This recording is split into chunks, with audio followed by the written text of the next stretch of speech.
So what's good, TMG fam? It's your boy Ellen. I'm back with another reaction. How y'all feel? Welcome back to the channel. Salute. And next up on the blacklist, man, we got 5 haunting, unsolved mass disappearances, man.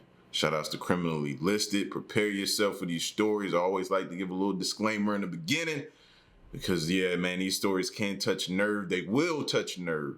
You know what I mean? With things that happen. So let's make sure you're safe before the video starts, because once I start the video, you're gonna be so locked in, you ain't gonna know what's going on around you. So make sure the doors is locked, windows, everything's secure. Hit the subscribe button, leave a like, and let's get into it.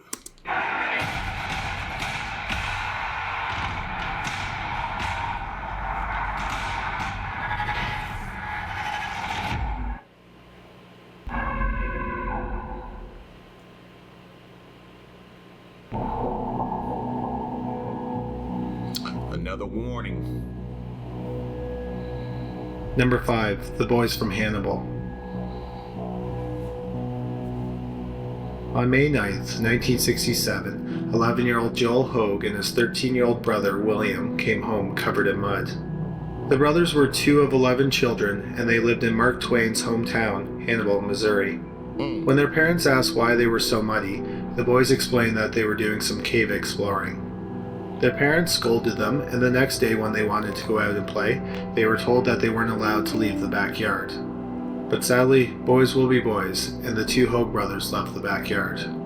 The brothers were last seen by firefighters heading towards a cave on the south side of Hannibal with shovels and a flashlight. When the family didn't find the boys in the backyard, they searched the neighborhood for them. They weren't found in the neighborhood, so they contacted the police, and a larger search was launched. Around the same time that the police started searching for the Hogue brothers, the parents of another boy in Hannibal realized that he was missing. 14-year-old Craig Dowell was an acquaintance of the Hogue brothers, and a few witnesses thought that they saw him with the Hogues as they walked towards the cave. There were 2 problems facing the searchers. The first was that the caves were a series of tunnels, and in the tunnels there were several deep pools of water and steep drop-offs. The second problem was that thanks to nearby construction, there was a cave-in in the area where the boys were last seen. The initial conclusion was that the boys got trapped in a tunnel after the cave-in. Expert cave searchers and skin divers from around the country came to Hannibal and helped search for the boys for 38 days, but no trace of them has ever been found. And if people knew about these caves and stuff, like, why they don't barricade them? Make them so they're, you know what I'm saying? They're locked off, they're gated off, they're barricaded off. Something. Like, come on, man. You know, kids gonna be kids, boys will be boys, and if they see something like that, they going in. I would have that as a kid. 39 years after the disappearance, a construction project caused a new entrance to open up on a tunnel, and on one of the walls someone had painted an arrow. The families were hoping that it was a tunnel that had not been searched. The tunnel was searched, but again, there was no trace of the 3 boys. Since absolutely no trace of the boys' bodies, or any of the equipment that they had with them on the day that they went missing has ever been found, it has led to some speculation that the boys aren't in the tunnels at all, and they were kidnapped instead. But again, there's no physical evidence to back up that theory either, and the whereabouts of the boys remains a mystery. Number 4, Leslie, Julie, and Timothy Guthrie. In early 1977, 29-year-old Leslie Guthrie and her husband, Tim Sr., were living apart. Tim Sr. was living in Katona, New York, and Leslie was living with her mother and the couple's 2 children in nearby White Plains. Although the couple was split up, they still had an amicable relationship. At 1:30 on the afternoon of February 5th, 1977, Leslie picked up her daughter Julie, who was 6, and her son, Timothy, who was 3, at their father's home, and they drove off in Leslie's 1974 green Ford Maverick that had a white roof. And that was the last time any of their family ever saw them again. In over 40 years, not even their car has been found. At first, the police thought that the most logical explanation is that their car crashed into one of the lakes that are beside the highway that leads from Katona to White Plains, and their car is still submerged.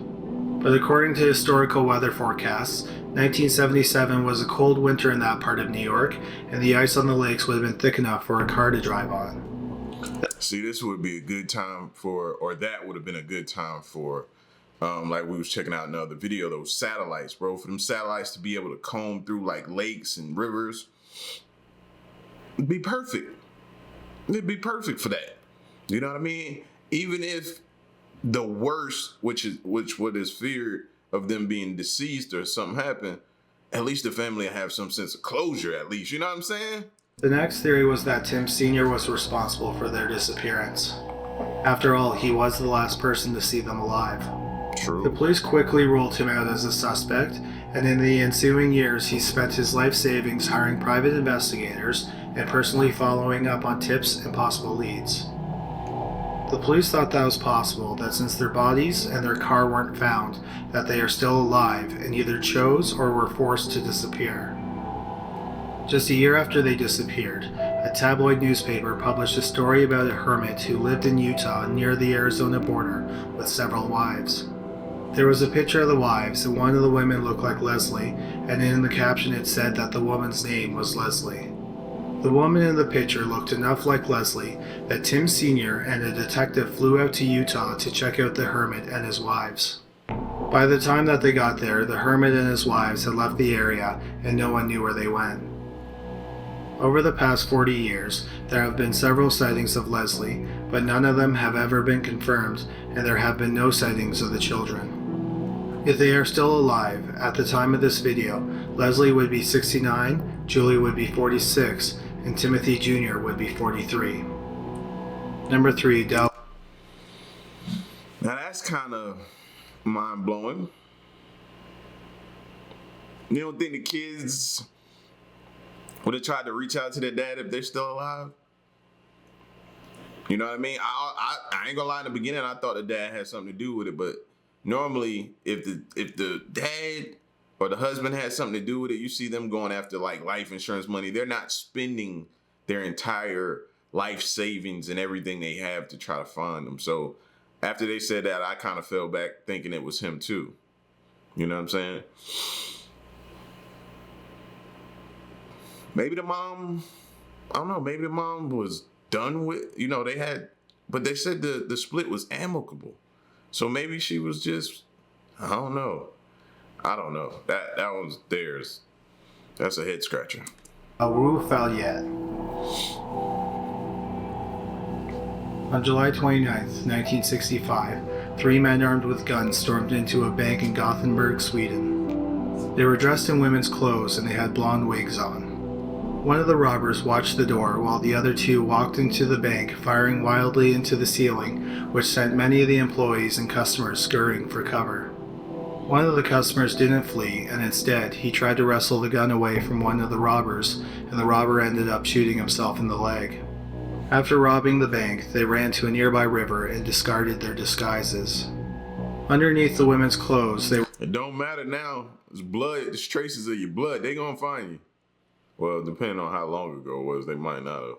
They ain't really have the best DNA testing back then. were wearing wetsuits. The plan was to jump into the water and swim to a getaway boat, but they were all arrested before making it to the boat. Later that same night in Gothenburg, the family of 16-year-old Kjell Johansson became worried when he didn't come home. Then, over the next several days, the families of 22-year-old Gay Carlson and 21-year-old Jan Olof Daswu also noticed that they were missing. The 3 young men were acquaintances and worked together. Months later, the authorities realized that they were all together when they went missing. They were all seen in a midnight blue 1956 Volvo PV444 on the day of the robbery.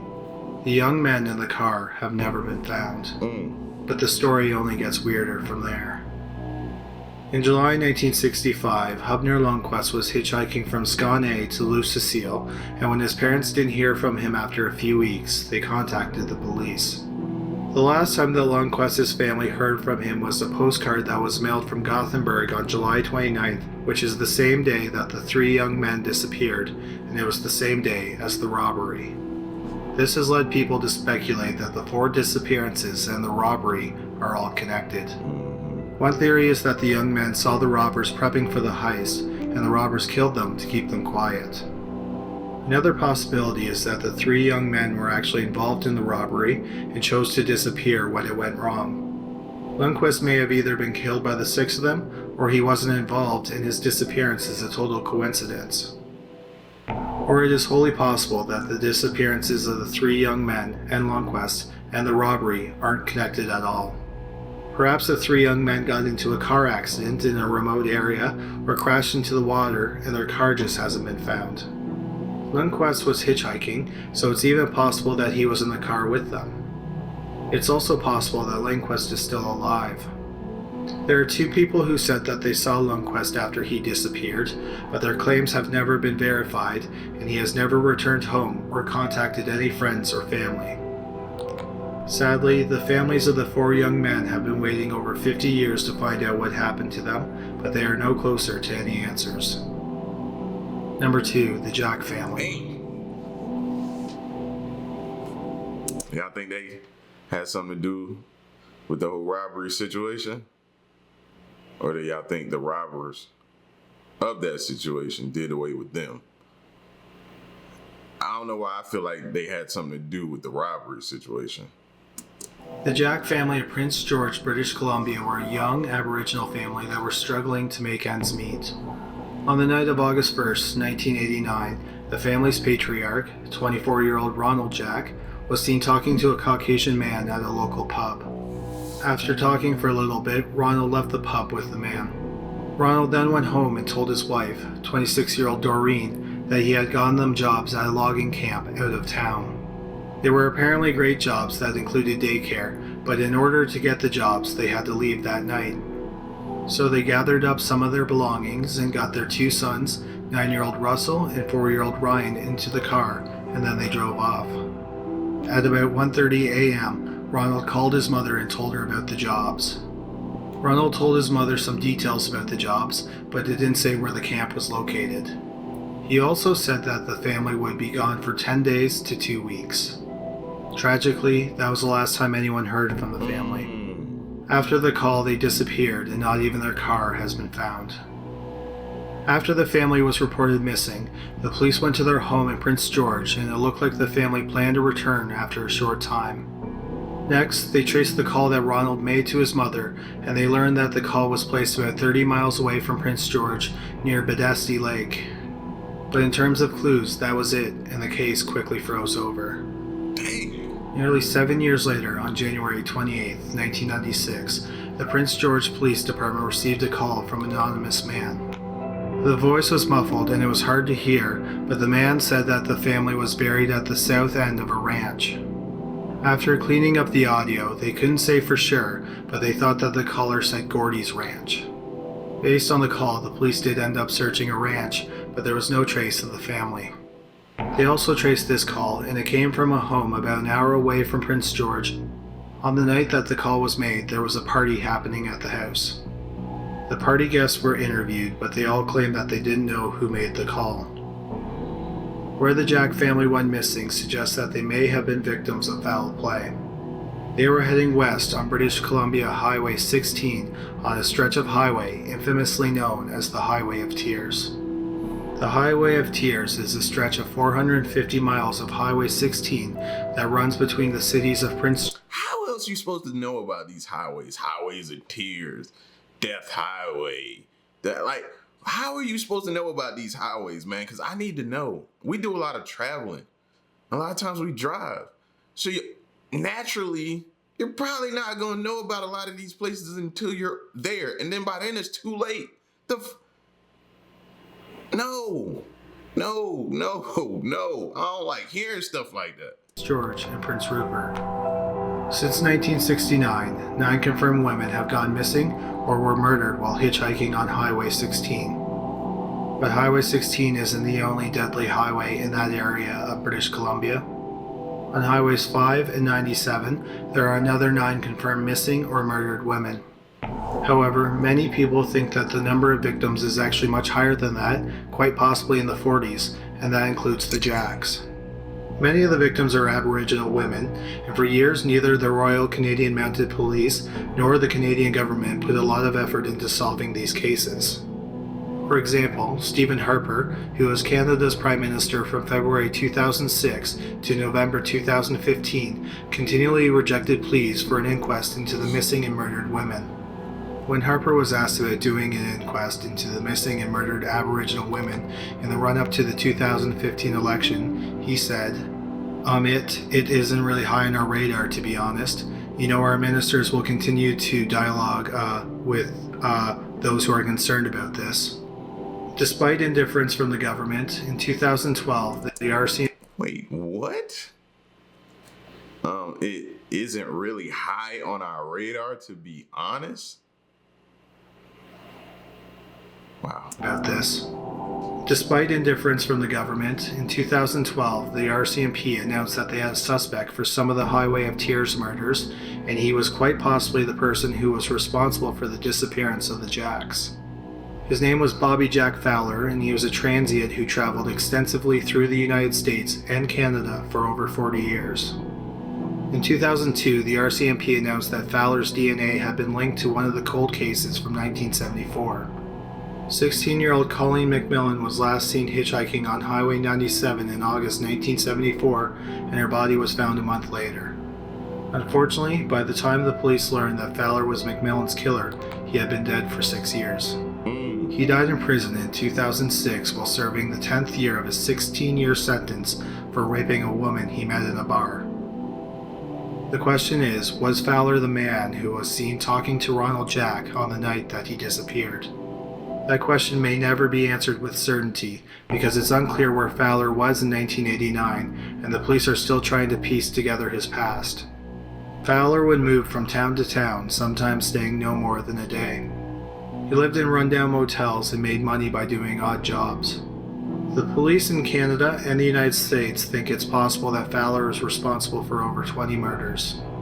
That being said, it's not possible that Fowler is responsible for all the Highway of Tears murders because at least 3 happened after 1996, which is when he was incarcerated for rape.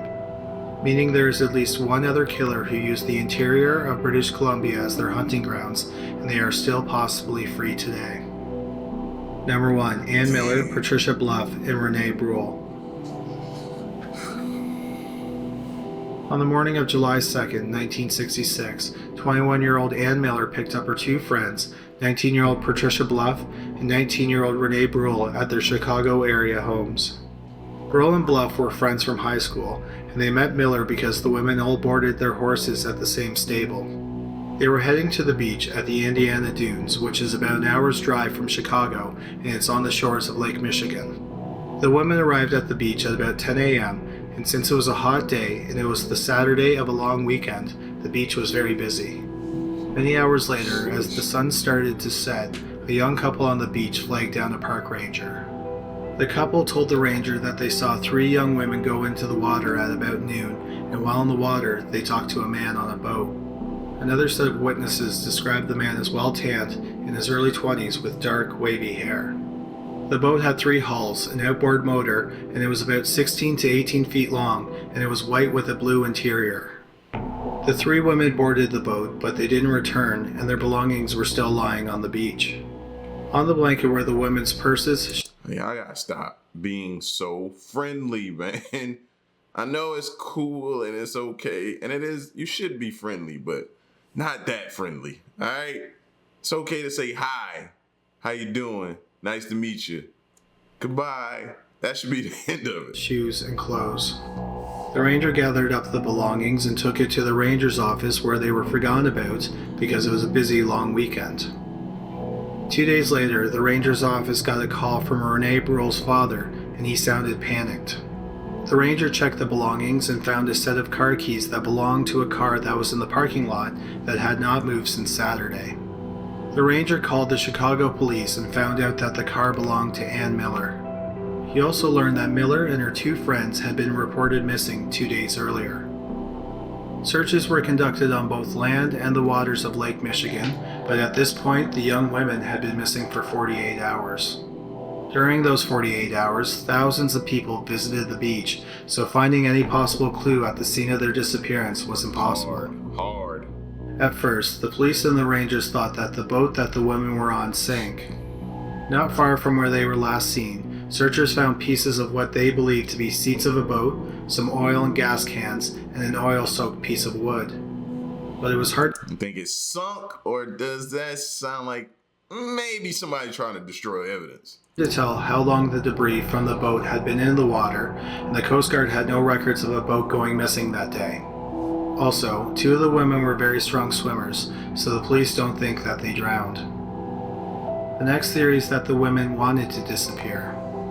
Out of the 3 women, only Renee Bruhl was married. In her purse that was found at the beach was a letter addressed to her husband of 15 months.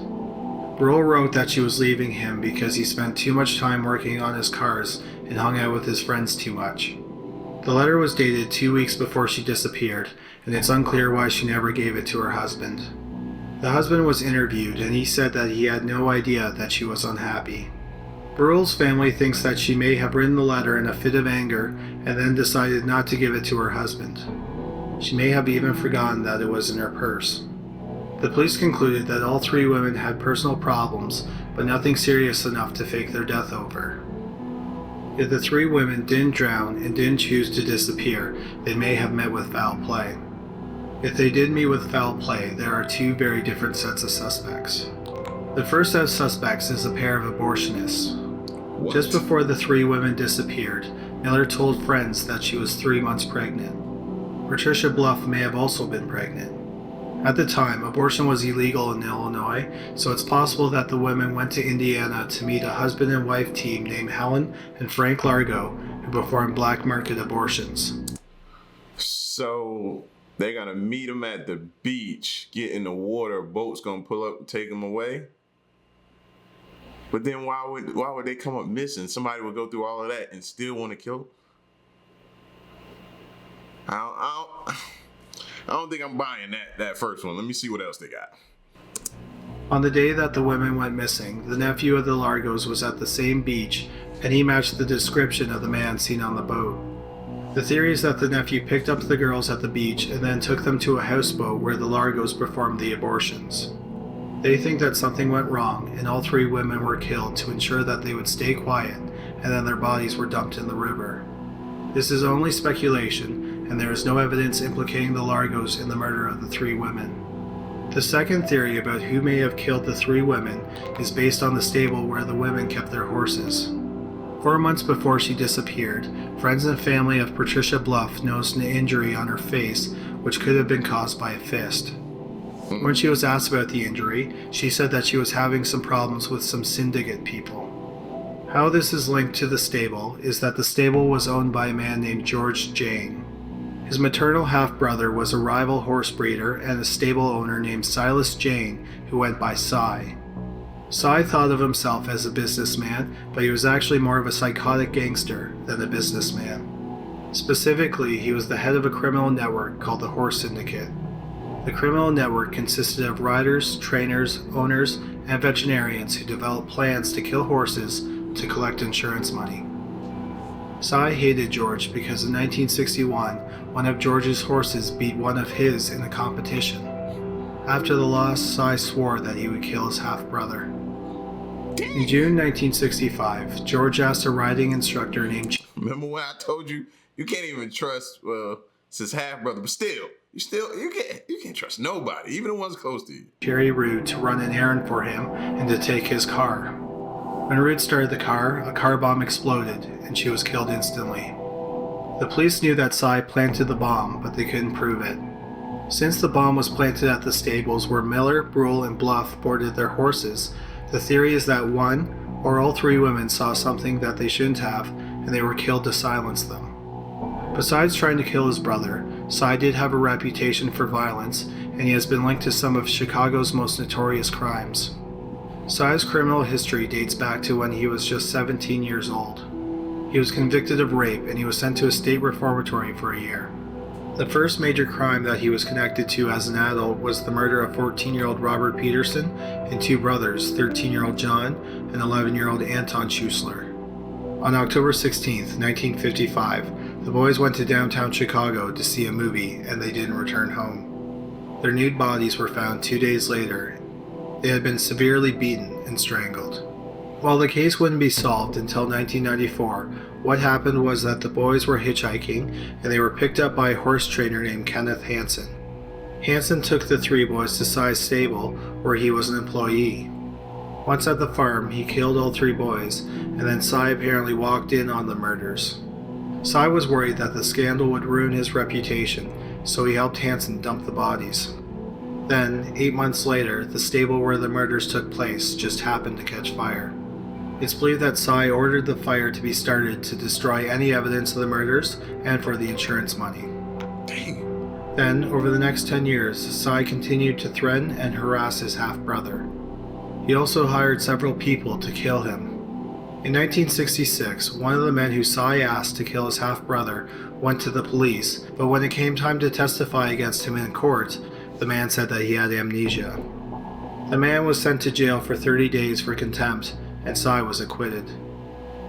Obviously, George was nervous and feared for his own life, so he had a tracker placed on Cy's car. On January 19, 1969, George had 28-year-old Frank Michel, who was the son of one of his employees, go to Cy's house and change the battery on the tracker. Hours later, Michel would be dead. According to Cy, he was watching TV when someone rang the doorbell. He grabbed a gun and asked who was at the door. Cy said the man fired 3 shots into the door, so he fired back. Cy then went upstairs, grabbed 2 more guns, including an M1 rifle, and continued to fire at Michel from the 2nd floor as he was trying to flee. Cy then walked outside and found Michel bleeding to death. From 8 feet away, he fired his rifle twice, killing the already dying man. The shooting was ruled self-defense, and Silas was never charged. Self-defense after you... I would think it's no longer self-defense when you walk outside and then you just get one close range. At that point in time, I don't know what y'all think. I don't think after that it's self-defense. On October 28, 1970, Cy finally managed to kill his half-brother George. As George was playing cards in his home with his family on his son's 16th birthday, a bullet fired by a hitman hired by Cy came through a window and he was fatally wounded. Cy was arrested, and in 1973 he was only convicted of conspiracy to commit murder and not the murder itself. What? He was given a sentence of 6 to 20 years in prison, and he served under 7 years. Cy was released from prison in 1979, and he died from leukemia on July 13, 1987. After Cy was dead and there was no longer the fear of reprisals, witnesses started to come forward about crimes that Cy and the syndicate were responsible for. One crime that tied all the syndicate crimes together is one that they may not have committed. That is the case of 65-year-old candy heiress Helen Brock, who was last seen alive on February 17, 1977, leaving the Mayo Clinic in Rochester, Minnesota. Jack Matlick, who worked as her chauffeur and houseman, claims that she was home for a few days and then he drove her to the airport so she could go to Florida. He didn't report her missing for 2 weeks, and during that time he had 2 rooms repainted in Brock's home, and the carpet in one of the rooms was replaced. He took 2 polygraph tests about her whereabouts, and he failed both of them. He also admitted that he got into a fight with her before she disappeared, and that he stole money from her. What's interesting is that the investigation led to a second suspect, a gigolo and a horse seller named Richard Bailey. Bailey's business partner in the horse business was Cy's nephew, Frank Jane. Bailey had been dating Brock at the time of her disappearance, and he was selling her horses at inflated prices. The police thought that Brock found out that Bailey was swindling her, and she was going to tell the police. The police said that Bailey arranged to have her killed, quite possibly on the orders of Cy, who was in prison at the time. In 1995, Bailey pleaded guilty to 16 counts of racketeering and fraud, but he denied swindling Brock, and he swore that he didn't have her killed. Amazingly, even though Bailey wasn't charged with Brock's murder, the judge thought that it was more probable that he committed the murder than not, so he sentenced Bailey to 30 years in prison. Bailey has been in prison ever since, and in 2017 he asked for a clemency hearing. Matlick was never charged in connection with the disappearance of Brock, and he died in a nursing home in 2011. The investigation into Brock's disappearance uncovered more of the syndicate's crimes, which included killing horses in horrific ways for insurance money. It also led to Kenneth Hansen being charged in 1994 with the 1955 murders of Robert Peterson and John and Anton Schuessler. During the 39 years that he spent free, it's suspected that Hansen abused hundreds of other boys and teenagers. He was convicted of all 3 murders in 1995, and he appealed the convictions. He went to trial again in 2000, and he was found guilty yet again. Hansen died in prison in 2007. Today, it is unclear if Silas Jane or anyone else involved with the Horse Syndicate is responsible for the disappearances of Ann Miller, Patricia Bluff, and Renee Brule, and the case is currently cold. Thanks for watching this week's video. We hope... Sheesh. I need a Tylenol after all of that killing, bro. God dang. Like, and the whole half-brother thing, and him just relentlessly until he got it done. That whole blood, if they're blood, whatever, however half-brothers work, I don't know, but that's just crazy, man. And then the whole 3 girls thing, and they go out into the water, into a boat, and they miss and never come back, and they thinking abortion, all this kind of stuff. Like, it was like the Wild Wild West back then. And these last dudes was like, it was almost stories that you hear that the mob takes place in. Did that make y'all think of that? Racketeering, murders, extortion, all kind of stuff. Sanctions from jail, hits carried out from orders given from jail.